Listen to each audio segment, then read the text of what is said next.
9 мај го одбележуваме како ден на победата над фашизмот, но и како ден на Европа.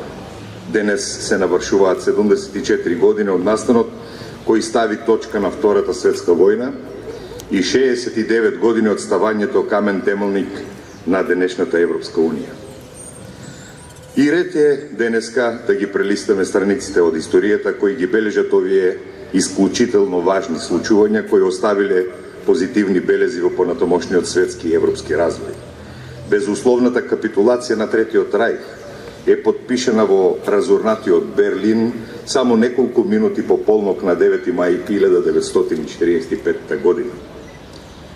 Во името на врховната германска команда капитулацијата ја подпишаа фелдмаршалот Вилхелм Кейтел, генерал Ханс Јерген Штумф и адмиралот Ханс Георг фон Фридебург, а од страна на сојузниците договорот го подпишал рускиот маршал Георги Жуков и британскиот генерал Артур Тедер.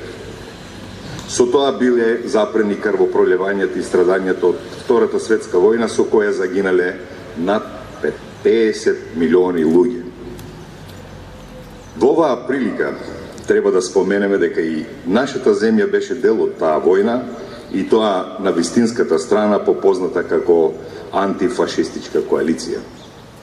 За слободата на татковината своите животи ги положија околу 33.000 луѓе, меѓу кои и 7.000 евреи кои за време на војната биле депортирани во концентрациониот логор Треблинка. Тоа значи дека земјава рамноправно со сите останати слободолюбиви земји го слави денешниот ден затоа што победата над фашизмот беше победа и на македонските борци, кои сакаа мир, слобода и подобра иднина за сите.